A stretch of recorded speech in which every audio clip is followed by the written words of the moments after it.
Good morning, everybody, and thank you very much for the opportunity and the honor to be here with you. And I also want to extend my appreciation and congratulations to the co-chairs for a really stimulating and inspirational conference.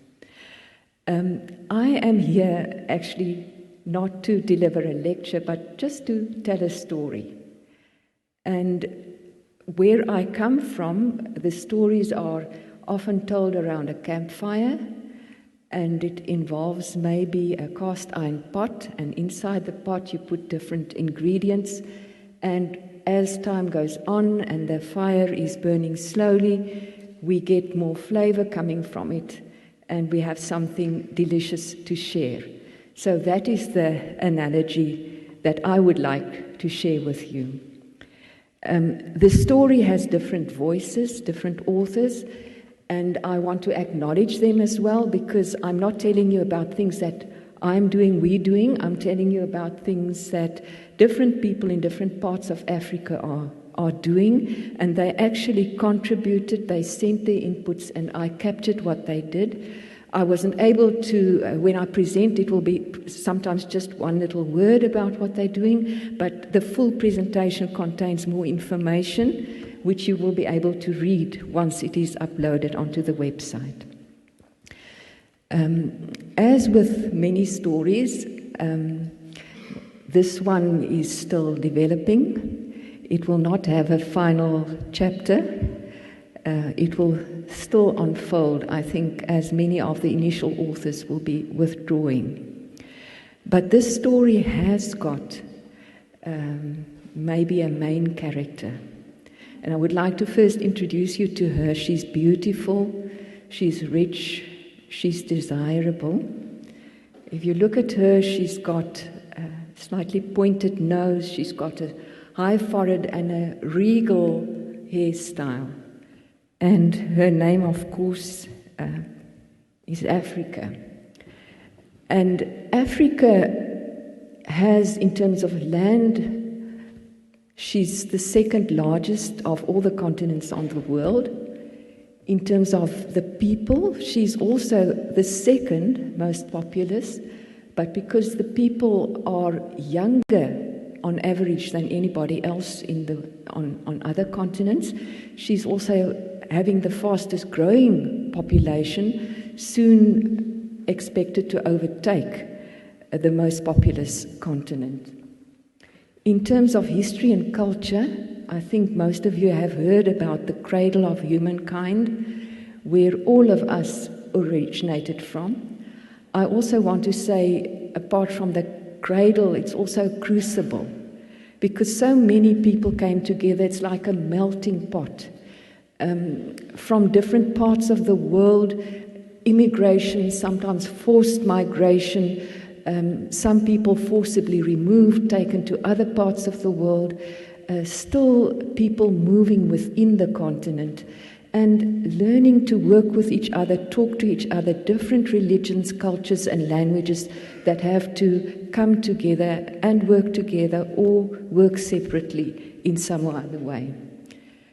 In terms of education, research and training, probably one of the challenges is that there are limited resources, but there are such boundless opportunities. And I know that our main character understands the importance of research, because research is what is hopefully going to make a difference, that will lead to inclusive development, that will take the people to the next level of development so that we can all grow collectively. She also understands the importance of research integrity, so that resources aren't exploited, that people aren't exploited, and that the results are taken seriously and can be trusted.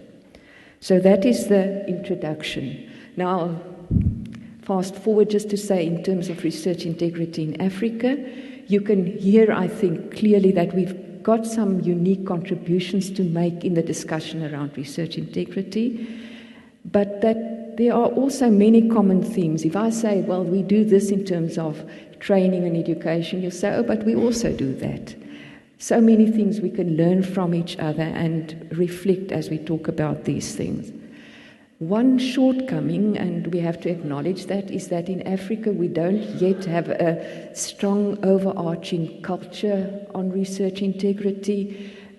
We don't have national or international standards on integrity as yet, but we can rely a lot on what is done internationally, and there are developments. I want to say up front that much can and is being achieved, even in resource-poor settings. That is where the different voices around the campfire will come in. And that if you think about capacity development, it's not about training only. It's also about individuals, institutions, systems, and structures. And just to remind you, here is the big cast iron pot in which we're going to put now the different ingredients around capacity development. There are different kinds of initiatives to build capacity. As I say, here is the fire. Training and workshops. I'll touch on a few kinds of trainings and workshops happening, policies and guidelines that are developed, and then also networks and professional bodies. In terms of training and workshops, we've got formal training, and I'm just using as example the South African Research Ethics Training Initiative that takes place, that is managed in the University of KwaZulu-Natal in South Africa. You'll be able to read more about it. It started in 2002. Its last year is 2019. They're going to apply for, currently it's focusing on master's degree courses on bioethics. And it is a taught program, residential for a year. And thereafter people go back to their institutions where they do a dissertation. The beauty of this program is that it also has the funding to bring people from different parts of Africa to attend the taught course, and they sit together for a year. One of the many modules that form part of the first year is a module on research integrity. And when I engaged with Professor Wassenaar, who is the PI for this initiative, he said, oh, but it's actually quite depressing to think of the more than 100 outputs that were produced by students while they were enrolled at Sareti. Only one was in the field of research integrity. So if you think about outputs, maybe limited in terms of research integrity, but if you think about outcomes, I want to tell you that in the front row, there are 2 alumni of Sareti. It's Dimpo Ralafela and Francis Kombe. Another member who's a steering committee of ARIN is Limbanazo Madandika. And that is, for me, the impact of an initiative. People taking things further than just writing an article. The other would be institutional initiatives.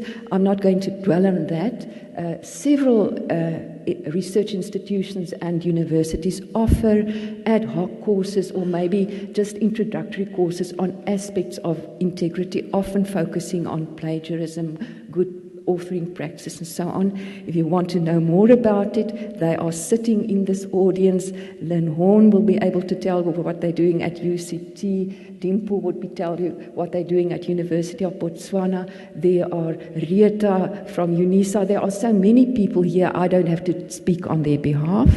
Limbanazo has submitted something on what is happening at the University of Malawi, and you'll be able to read about that as well.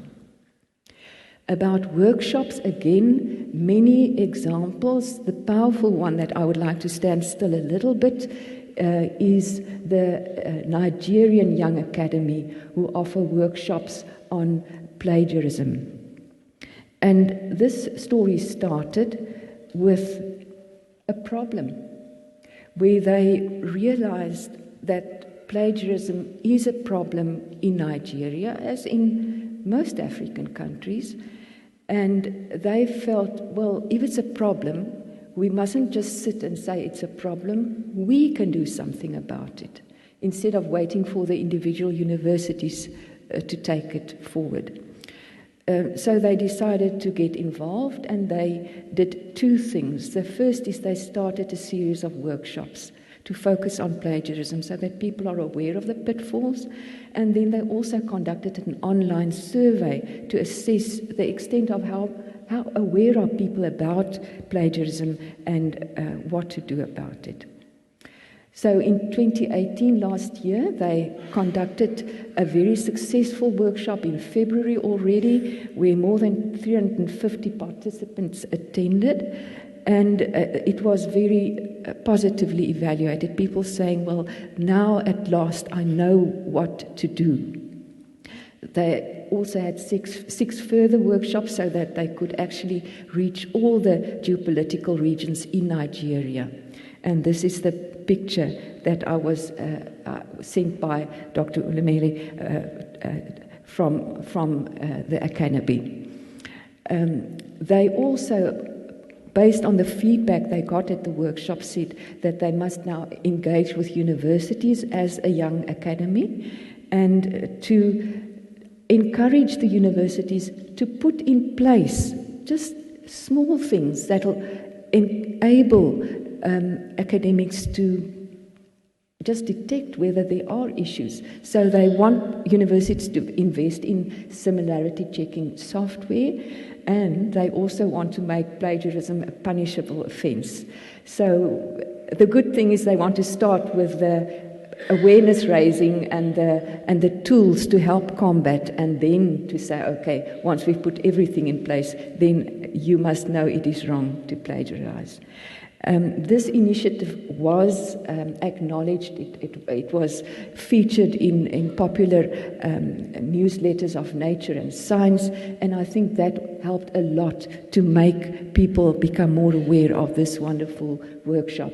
As I say, not the only series of workshops, but very promising and making a difference. The second type of input, if I've got my big pot here, so I've put in the carrots and maybe a bit of meat. So here is another thing that is very important if we want to have something that we can really get nourishment from, is policies and guidelines. I said there are few policies and guidelines available at the moment, but in Uganda, there is a national top-down initiative to say we do need a national policy on research integrity. They have a strong body that looks after research, the Uganda National Council for Science and Technology. They already have national guidelines and regulations about research ethics, and they're now working. They've developed their own definition, which is very much related to the FFP definition on misconduct, and then they've got a broader definition on other questionable type of practices, and also about wanting to introduce systems and institutions that can help to take things further to set standards and so on. The beautiful bottom-up initiative that I would like to tell you a little bit more about is in Kenya. The Moi University, and Professor Ware, who is the PI for this initiative, is actually here, and he's presenting on an aspect of this project at this very conference. Again, the starting point at a problem. They realized they don't have policies or guidelines on integrity in the university and also not in the country. So they were fortunate, good enough, not fortunate, they were good enough to receive funding for this initiative, a 3-year grant. They're currently in the 2nd year. And the approach to the project is to start at the institutional level, but to involve role players and stakeholders that will enable them to get this initiative to make a difference. So the role players that are involved at the university, they've got predominantly researchers working in the field of HIV, the Research Ethics Committee, senior academics, and also the research leadership. So those are the people that can then help if there are findings to make it go further. In Kenya, they have also involved broader researchers. all 28 of the registered ethics committees, and also the NACOSTI, which is the Commission of University Education, and then international collaborators. I see I'll run out of time. So what they've done is they've documented what people say are occurrences of research misconduct, what are perceptions, and they are, through a national stakeholder engagement, developing also a standard model institutional framework. They had a forum in February 2019. Some of my colleagues, Rieta and Francis, attended it, where they also started to develop recommendations. The national regulator is keen to take it forward to actually build it into amendments to the National Act, and the Commission for University Education keen to take it further. And then you'll see that there are next steps. Now, looking at these different wonderful initiatives, I think general trends is, unfortunately, currently many of these initiatives are still short or medium-term initiatives. They are dependent on a champion who's really excited about doing these things, generally in isolation from each other. And I think the other weakness is often the research integrity is not seen as something separate, strong on its own. It's an add-on to research ethics, which makes sense in resource-poor settings, but it is an issue because you need different kinds of skills and approaches in that regard. Strengths is that it's informed by consultation and on research often, and there is also, I think, the need to recognize the important role of international funders and guidelines. And then from the contributions, there are common needs emerging, to say awareness raising and enabling people to understand and detect potential and risks of misconduct before you come down on their heads and say, misconduct, I'm going to punish you. And then also the lack of policies. And often we've got policies, but not yet the guidelines, the steps on exactly how to deal with reported cases of misconduct. And also training. It's often offered, and you just get your interns or your undergrad researchers because they're easy, soft targets to attend, but it's not institutionalized. I would so wish to say, before the probation of a senior researcher is completed, he or she must show that either a course has been attended or offered on research integrity. Or to say that before you get your master's degree, one of the pre-required modules will be on responsible conduct of research. We're not there yet, but that is obviously a dream. The value of networking, really, if you've got all these different initiatives, they can sometimes really just be little pieces and blobs, and if you really like good food, you must also put in a bit of flavoring and whatever seasoning. So it is important that we have networks so that people, integrity officers are on their own in institutions. You've got to know who's your fellow integrity officer at another institution, that you can talk to each other, learn from each other, reflect, that we can start sharing resources. If I've got a training module that works, or a workshop that worked in plagiarism, I must be able to share it with others and not be selfish and say, okay, this is mine. To activate and to make sure that through our networking we can also involve role players that can help us take our enthusiasm to the next level of really policy and practice. And then, of course, the beautiful saying of, if you're in a hurry, you go on your own, but if you really want to go far, you must go together.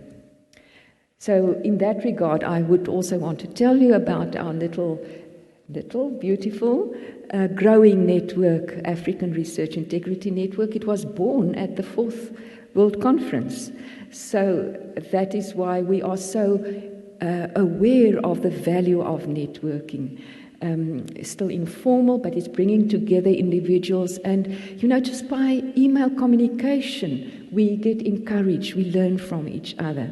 And we would like to grow further to communicate. And then to say that we started with this logo that Francis designed, and now we've got a new logo that was sort of put out to say who's going to design a logo for us, and we think it's beautiful with a dot on the top of I, because integrity is important, and then the network going out to touch so much further.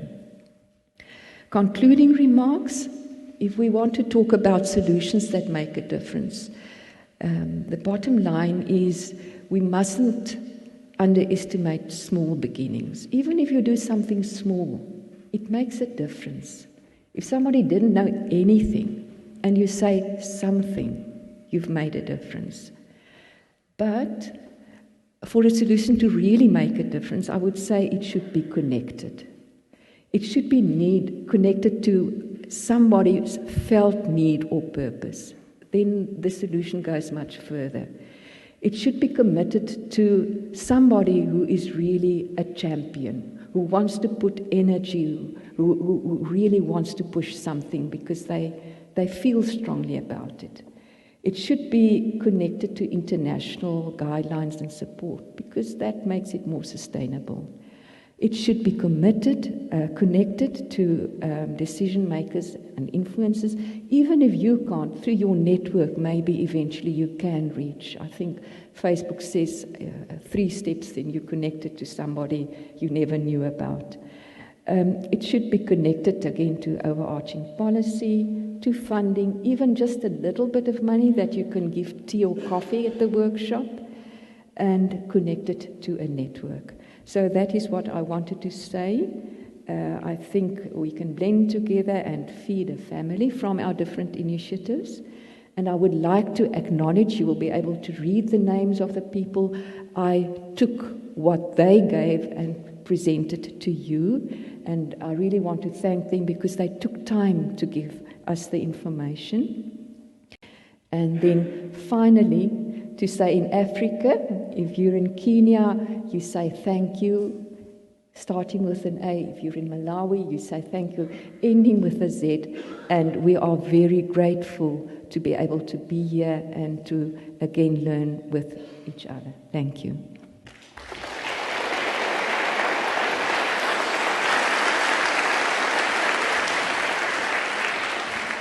Well, thank you for this hopeful and almost poetic story. And cooking seems to be a theme of this conference. We had the Michelin stars yesterday, now we are talking about campfire cooking. It's really interesting. Maybe a satellite conference next time. So, time for a few questions. Who wants to pose a question? Yeah, please, Helen, go ahead. Recently, I did research comparison Africa and Asia, the top university depend the GDP and the time, high education, the information, the depend the data. I find your Africa, according to the GDP, top 20 country. In the 20 country, the top university is about 60% is already have in research integrity information on the top university website.